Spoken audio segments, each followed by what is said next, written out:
So, hello mga kayay. Kumusta kayong lahat? It's my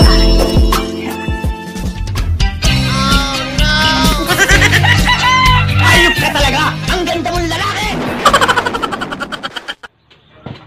So, ayun mga kayay, nandito ulit tayo sa ating munting manukan. Dito sa ating munting backyard.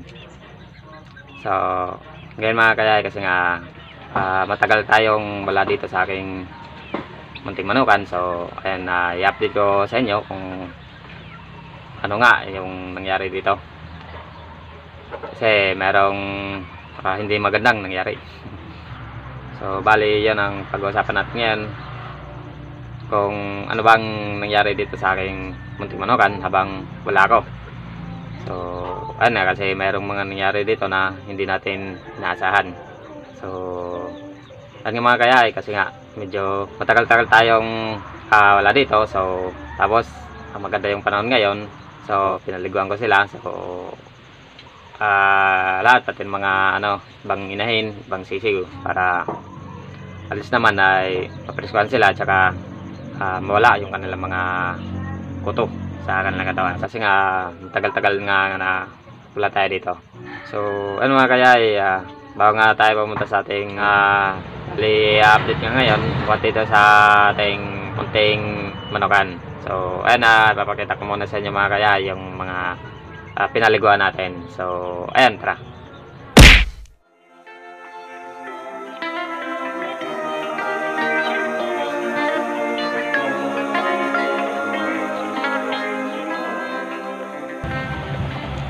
Ito nga mga kaya yung mga laga natin.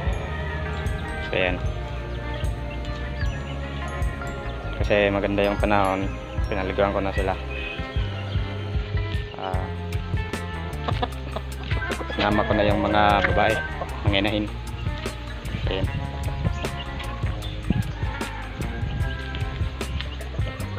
Ito yung isa Black Knight Peruvian, medyo may lap pa siya. So ayan.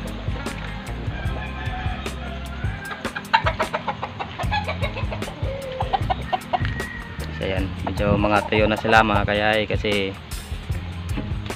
pagkatapos kong mapaliguan lahat, saka muna tayo nakapag-video. Ayan.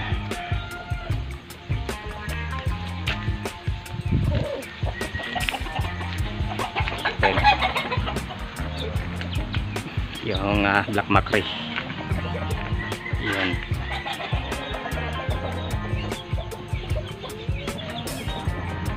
Ito yung mga sisiw natin, sinama ko na lang din doon para matanggal yung mga nila koto, preskuhan din. Ayan sila, medyo malalaki na sila ngayon. Ito yung isa, may ginaw pa.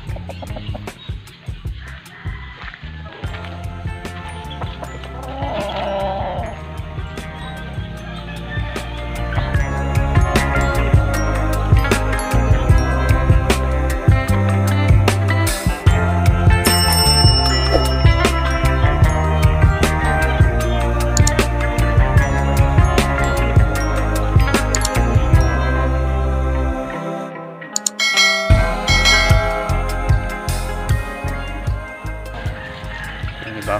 Tago sila, nagtatago. Ito yung mga malalaki na sila.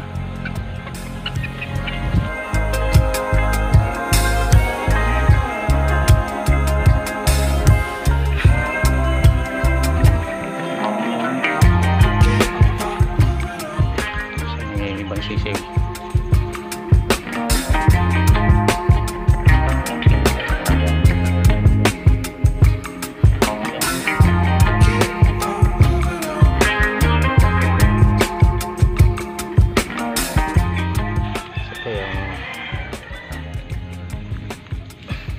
Bahay ko dito. Ayan.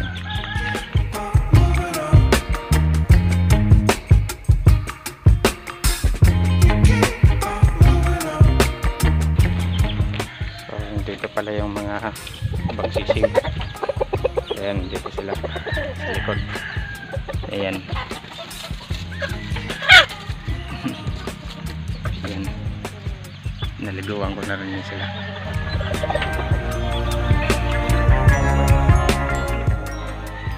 Ito, ano natin. Mga inahin. So, ayan. So, pagkatayo nila, niyan nila, ibabalik nila natin sa kulungan din. So, ayan.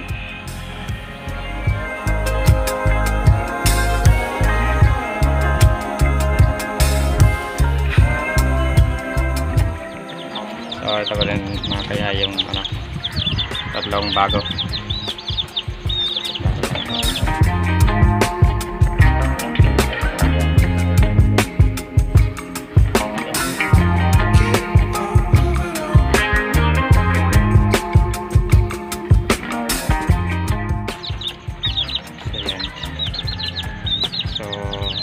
Apat lang yan sila mga kayay. So, pero na yung isa hindi naya yung isa ng medyo nagkasakit, nahawan siguro ng mga balin.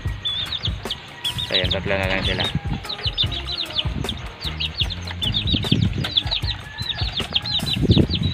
Yung naka-cross sa map saka sa topic. Yan mga kayay. Ayan.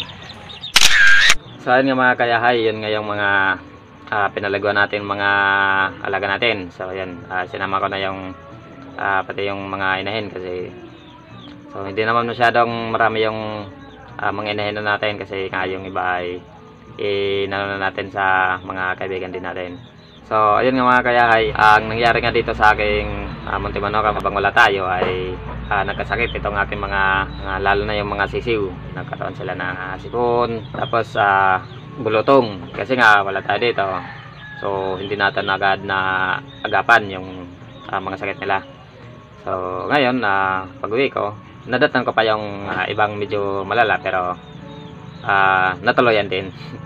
So ayun, yung iba naman din medyo ano pa lang, hindi pa masyadong malala ay nagamutin naman natin. So ayun, naka-recover. Pero habang wala pa ako dito, mayroon na din mayroon pa rin medyo natudas sa mga sisiw natin. Kasi nga iba talaga pag tayo talaga yung nag-aalaga. So kasi nga yung nagpapatok ka dito, yung bali nag-aalaga dito ay medyo nabibisi din kasi nga nag-aaral sa umaga, magpapatok ka lang siya, tapos siyempre papasok na sa paralan pagkahapon doon para magpapatok.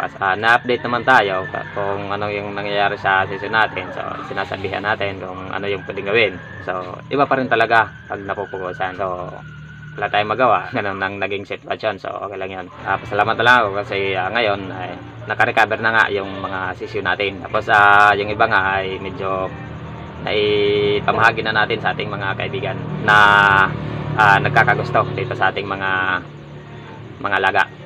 Yung iba sa mga stags yun.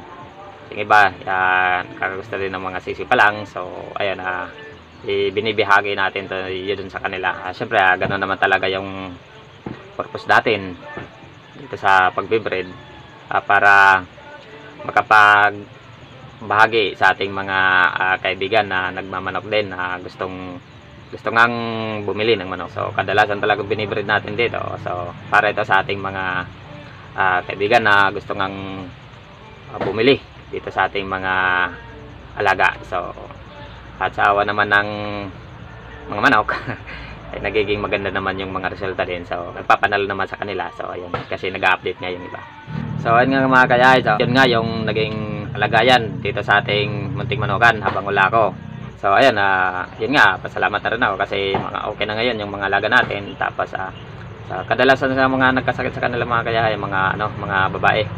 Kadalasan sa mga natudas, mga babae din. So ayun, so yung mga lalaki naman medyo malalakas yung mga nila, mga katawan. Malalakas yung mga loob. So, malalakas kasi yung mga lalaki. So ayan, medyo hindi sila nagkaroon agad ng medyo malala na ng sakit. So ayun. So nagapan agad sila. So ayun nga mga kaya, ito nga lang muna yung video natin ngayon. So maraming salamat sa inyong panonood at sa mga silent viewers natin. So maraming salamat din. So at saka sa mga subscribers din natin, sa mga bagong subscribers. So maraming salamat din sa inyo. So maraming salamat sa inyo kasi nga nandyan pa rin kayo kahit nga medyo hindi tayo palaging nakakapaggawa ng video ngayon. So ayun, sana dyan lang kayo kasi ipapapatuloy talaga natin itong channel natin na to. So ayan, siyempre itong pagmamanang natin. Ayan mga kaya, hanggang dito na nga lang itong video natin. So kung hindi ka pa nga nakapag-subscribe dito sa ating channel ay paki-subscribe na rin at paki-click na rin yung notification bell para updated din kayo kung sakaling meron tayong video na i-upload. So ayun mga kaya, maraming salamat sa panonood. Hanggang sa muli. Bush!